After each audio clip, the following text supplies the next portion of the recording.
If you drain a pot of boiling pasta straight into a metal colander in the sink and dump all that cloudy water down the drain, you're throwing away the single most valuable secret in all of Italian cooking. And if you drizzle olive oil into your boiling water, thinking it stops the noodles from sticking, you are making a fatal mistake that prevents sauce from ever clinging to your pasta. In my grandmother's stone farmhouse kitchen 70 years ago, pasta was never treated as plain boiled starch with cold sauce dumped on top. It was a live physical marriage between the grain, the water, and the hot seasoned skillet. Today, I am showing you why most people cook pasta completely wrong. The essential Italian rules for cooking noodles like a master chef, and 35 timeless kitchen secrets my grandmother used to turn simple pantry ingredients into feasts for the whole family. The very first mistake happens before the pasta ever touches the pot. Most home cooks use a saucepan that is far too small, filling it with barely enough water to cover the noodles. When you drop cold, dry pasta into a small volume of water, the temperature plunges instantly, the boiling stops, and the noodles release surface starch that turns the entire pot into a sticky, gummy paste. Italian nonnas followed the golden ratio of cooking: 1 liter of water and 10 grams of coarse sea salt for every 100 grams of pasta. You need a large, heavy pot with plenty of rolling water, so each noodle can swim freely without clumping. And never add olive oil to your boiling water. Oil is lighter than water, so it floats uselessly on top while the pasta boils. Then when you drain the pot, that floating oil coats the noodles in a slick, greasy film that makes it physically impossible for your tomato sauce or butter to cling to the pasta. The only thing that should ever touch your boiling water is pure, coarse sea salt. You must salt the water generously once it reaches a rolling boil, until it tastes like a clean Mediterranean sea breeze. Salting the water is your only opportunity to season the pasta from the inside out as the wheat absorbs moisture. The second cardinal rule is never breaking long pasta like spaghetti, linguine, or bucatini. Long pasta is specifically engineered to swirl around a fork, trapping pockets of glossy sauce, minced garlic, and aromatic herbs in its tight coils. When you snap the noodles in half, you ruin the physical texture and make it impossible to capture the sauce properly. Instead, gently press the whole strands into the boiling water with a wooden spoon. Within 15 seconds, the submerged ends will soften, and the entire length will glide effortlessly into the pot.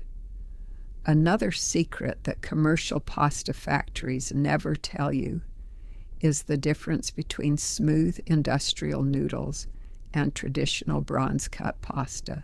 What we call Trafilata al Bronzo.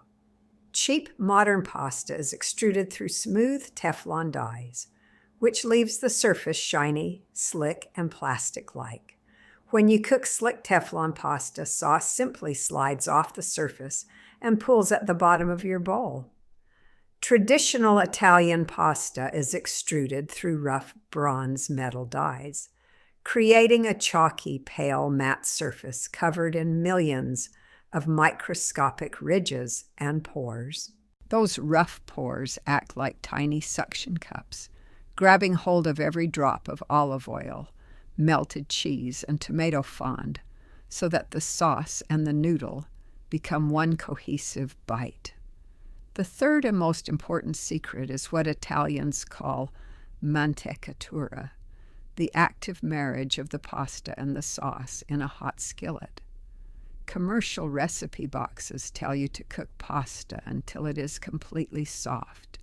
Dump it on a plate and spoon sauce over the top.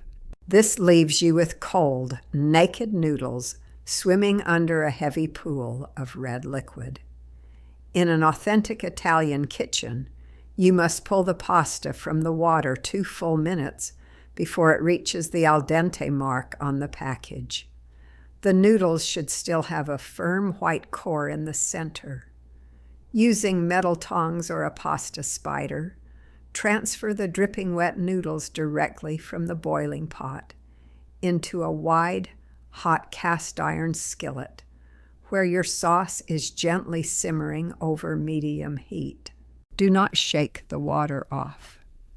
Now take a metal ladle and scoop out half a cup of that cloudy, bubbling pasta water from the pot and pour it straight into the sizzling skillet with the noodles. That cloudy water is packed with gelatinized wheat starches and mineral salt. As you toss and swirl the pasta vigorously in the hot skillet with a wooden spoon, the high heat, the fat in your sauce, and the dissolved starches in the water crash together in a process called mechanical emulsification. In less than 2 minutes, the watery liquid transforms into a rich, glossy velvet glaze that clings tightly to every square millimeter of the noodle. When you lift a forkful of pasta cooked this way, not a single drop of sauce separates or puddles on the plate. It is smooth, deeply seasoned, and rich without adding a single drop of heavy cream. Matching the right pasta shape to the right sauce is another lost art of the Italian kitchen. Delicate, thin sauces made with infused olive oil, garlic, and fresh herbs belong exclusively on long, slender noodles like spaghetti and capellini, which coat the palate smoothly. Heavy, chunky meat ragouts, braised lentils, and hearty vegetable sauces require ridged tubular shapes like rigatoni and penne rigate, whose hollow centers and ribbed exterior channels scoop up chunky bits with every forkful. And rich, silky cheese sauces require twisted or cup-shaped pasta, like orecchiette and fusilli, to trap liquid gold inside their spirals. When making legendary Roman sauces like Carbonara or Cacio e Pepe, the single greatest danger is overheating the pan. For Carbonara, never mix raw beaten egg yolks into a skillet over active flame. Direct stove heat scrambles the delicate egg proteins in 3 seconds, turning your creamy sauce into gritty scrambled eggs with pork. The true Italian method is to take the hot skillet completely off the heat. Let the metal rest for 20 seconds, and then gently fold in your mixture of whisked farm egg yolks, finely grated pecorino, and rendered pork fat. The gentle residual heat of the noodles is all that is required to pasteurize the yolks into a mirror-like velvet custard. For Cacio e Pepe, always toast freshly cracked whole black peppercorns in a dry, hot skillet for 2 minutes before adding a ladle of starchy pasta water. The dry heat gently blooms the essential piperine oils inside the pepper, releasing a fragrant floral aroma instead of harsh, dusty heat. Then in a separate ceramic bowl, whisk your freshly grated pecorino with 2 spoonfuls of warm pasta water into a smooth paste before tossing it with the noodles off the heat. This guarantees a silky cheese coating that never separates into rubbery clumps. These foundational pasta principles are part of a larger generational philosophy of patient, honest country cooking.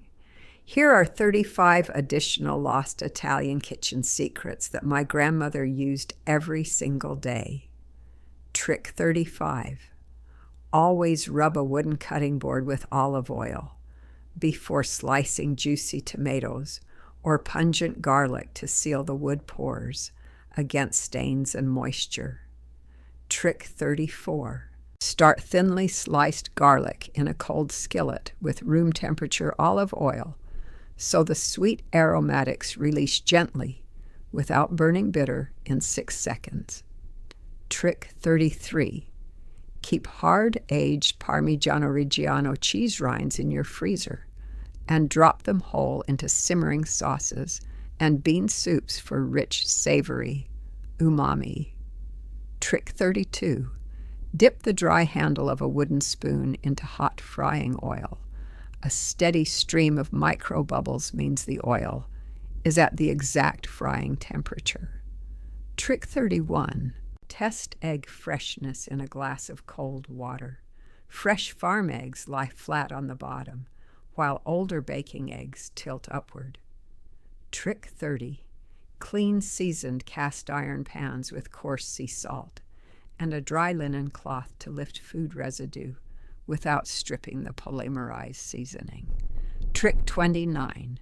Tie woody stems of fresh rosemary, oregano, and thyme with kitchen twine to easily fish the bitter stems out of braises before serving.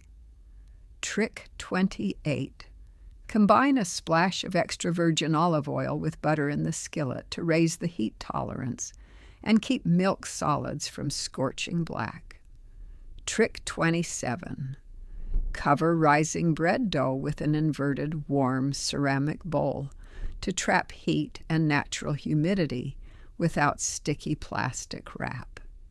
Trick 26. Rub grated lemon or orange zest with dry sugar crystals between your clean fingertips for 60 seconds to burst the citrus oil glands for maximum pastry aroma. Trick 25. Place 3 whole dried bay leaves inside flour and semolina storage jars to naturally keep pantry staples fresh and clean. Trick 24. Soak stale sourdough bread crusts in warm whole milk to create a succulent, tender binding base for rustic farmhouse meatballs. Trick 23.